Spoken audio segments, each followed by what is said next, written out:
Hi everyone, welcome to today's video. So we're talking about the new season of Fortnite.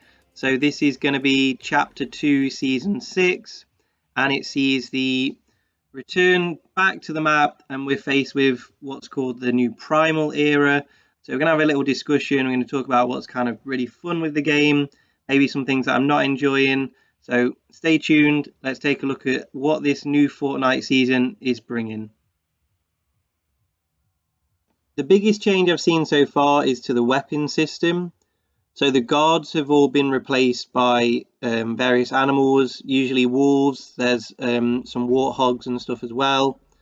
And by killing the wolves or the animals, you end up collecting different crafting parts, and then you use these crafting parts to improve weapons.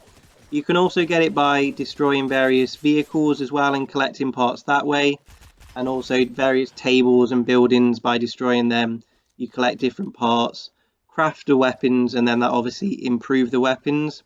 So this is obviously quite a big change. It's been quite a fun change, and it does make it sort of quite interesting trying to work around the map, deciding where you're going to drop to obviously try and collect these crafting parts. Obviously on the older seasons, when you took out the guards, you kind of automatically got better weapons, and they weren't particularly challenging to take out. Obviously now you're left with a little bit more randomization because you never quite know where these wolves are going to be. So obviously to find various crafting parts is a little bit more of a challenge. So it has made the game slightly harder. It's obviously quite fun because you can get the bow and arrow, and obviously by getting enough grenades it improves that way. And obviously I'll continue to play the game more and I'll find different ways of things to craft, but so far I've found taking out the wolves is probably the best way to improve and craft new weapons. In terms of changes to the map, the biggest change is obviously in the center of the map. I don't want to kind of spoil it, but obviously the Colosseum has now gone. It's obviously been replaced with sort of much older buildings. I guess that Primal is what they're aiming for.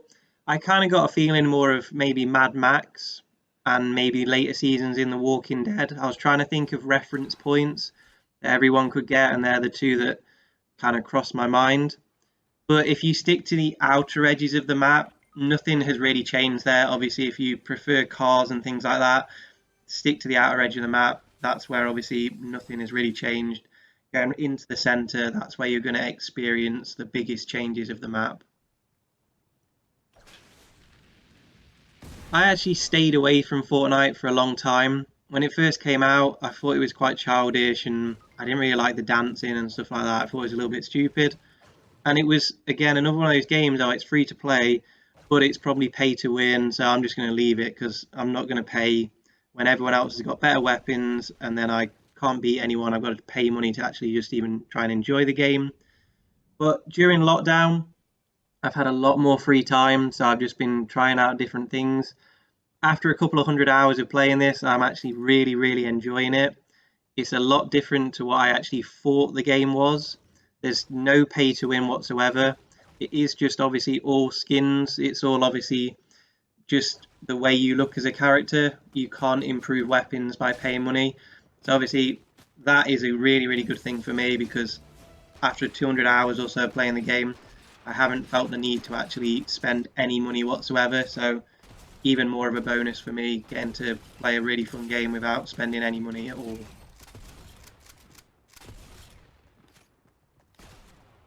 Although there's no pay to win, I still do have quite a big concern with the amount of money you could end up spending in this game. I do think if I was playing this as a child, I think I would be constantly on at my parents asking for V-Bucks, I think they're called, and I could really see myself spending an awful lot of money. So I would like to see maybe a way of being able to just play the game more and unlocking more V-Bucks. I know you can do that, but it seems to take a long time. Or maybe once you've reached a certain number of hours or a certain level, give everyone an opportunity to customize their own character. I just think allow people to maybe play the game more without spending money constantly. Every season new characters are released, and it does cost obviously parents or even yourself a lot of money if you kind of are really invested in the game. I kind of never really spend any money on games like this anyway. I still really like it. You can still have a lot of fun playing it without spending any money. But I think if you're playing with friends and you're the only one without a certain skin, it's going to be a little bit unfair on you if you're a kid, you know. So I can see why you would end up spending a lot of money on this. That's just a concern about the game. That's a concern about any kind of free game to play where you end up spending a lot of money. But it doesn't take away from the fact it is a really fun game as well.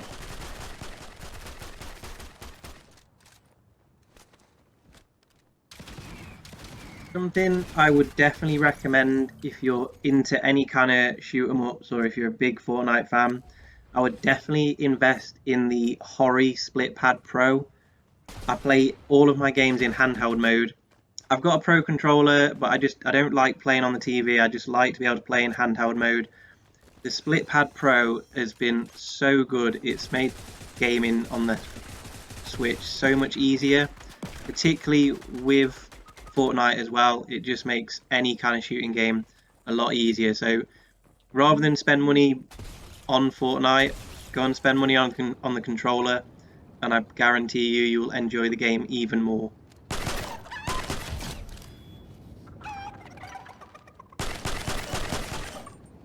Talking to one of my friends and I was trying to compare Fortnite to a game that we used to play when we were a lot younger. And I do think the comparison with this and Time Splitters, I really think they're close.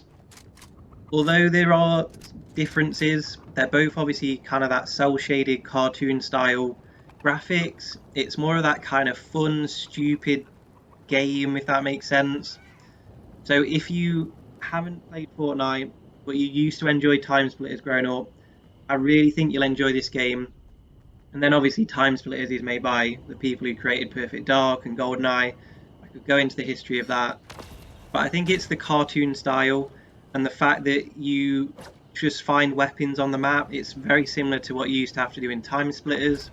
Obviously Time Splitters was a lot more fast paced. Once you died, you then respawned and then you just carried on going, find another weapon, respawn. You could die like 10, 20 times on one map, whereas obviously on this, once you die, you can obviously get revived, but it's a lot different. But yeah, if you enjoy Fortnite and you want to kind of go and play a retro game, go and pick up Time Splitters on the PS2. It's so cheap, you get it for like a quid or something, and I think you'll really enjoy that as well.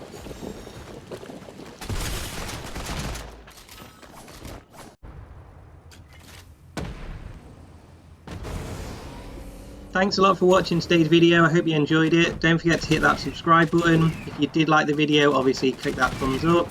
And then obviously let me know down below, what do you think of the new updates? Do you like the new map? What do you think of the crafting system? And then anything else below, ask any questions. If you want me to review a certain game, let me know what you'd like me to review. Thanks a lot for watching everyone. Take care. See you in the next video.